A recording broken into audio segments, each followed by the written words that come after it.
And he said unto the kinsman, Naomi, that is come again out of the country of Moab, selleth a parcel of land which was our brother Elimelech's. And I thought to advertise thee, saying, Buy it before the inhabitants, and before the elders of my people. If thou wilt redeem it, redeem it.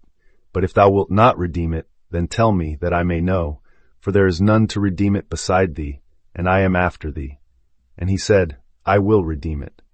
Then said Boaz, What day thou buyest the field of the hand of Naomi, thou must buy it also of Ruth the Moabitess, the wife of the dead, to raise up the name of the dead upon his inheritance. And the kinsman said, I cannot redeem it for myself, lest I mar mine own inheritance. Redeem thou my right to thyself, for I cannot redeem it.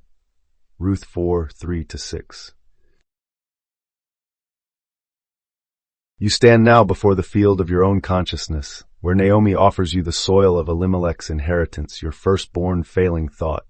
The kinsman, who walks after you, is nothing other than your own sense of limitation, saying, I cannot redeem it for myself. He shrinks before the dream of abundance. Then comes Boaz, your I am, who whispers, I will redeem it. He moves beyond the senses to claim the field. Notice how Boaz insists that the purchase include Ruth the Moabitess, the widow's strange bride. Ruth is the foreign seed in your imagination, the part you called other, the not I, that must raise up the name of the dead upon his inheritance. In this striking act you behold the unified Adam Christ, the fallen self and the resurrected self made one. You see that nothing can be excluded. Every hidden desire, every buried longing in your cave of skull must be lifted up if your inheritance is to become alive. When the nearer kinsman refuses, lest he mar his own inheritance, you discern the final peace. Self-judgment cannot awaken you. You must step aside and let Boaz, your divine imagination, purchase your right. He alone redeems the parcel you thought lost, blends it with Ruth in your womb of mind, and raises the dead seed of promise into living harvest. Thus Ruth and Boaz speak dream to dream, and the field of history bends at the ankles of your thought. When you claim, I am she who is redeemed, I am the kinsman who redeems, you enact the resurrection. The ancient covenant is fulfilled in the single voice of your imagination, where Adam and Christ are one. In that knowing, the whole world becomes your field birthed from your dream, ruled by your I am. In this scene, the kinsman-redeemer debate mirrors two levels of consciousness. Naomi's land is your buried promise, an internal inheritance you've forgotten. The nearer kinsman represents the rational ego, aware of the opportunity but unwilling to risk his own inheritance, his comfortable self-image. Boaz, by contrast, is your awakened imagination, eager to redeem what lies dormant and to claim the deeper promise.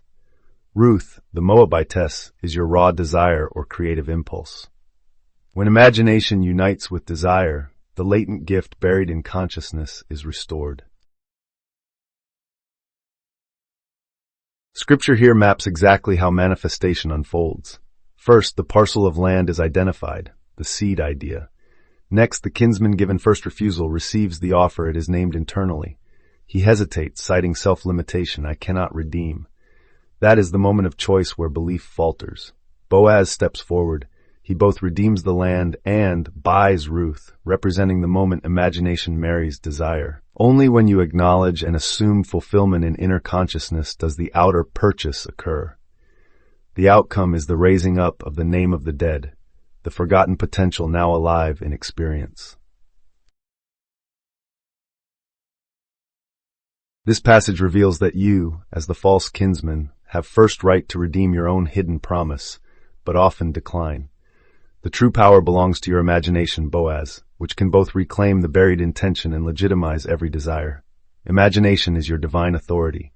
It redeems your own state, shapes reality, and awakens the name of what seemed dead in you.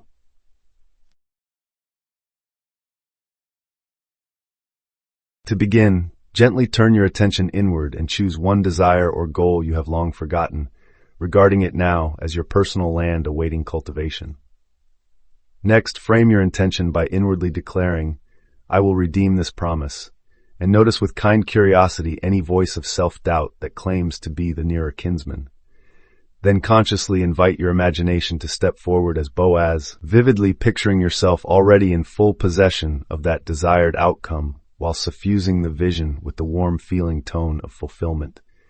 As you rest in this inner state, continue to act and speak as though the redemption is already complete, welcoming any overlooked yearnings, your Ruth, into the embrace of your realization. Finally, remain attentive as external circumstances begin to realign. The moment your imagination truly redeems that promise, the world confirms your inheritance and awakens your dormant promise into vibrant life.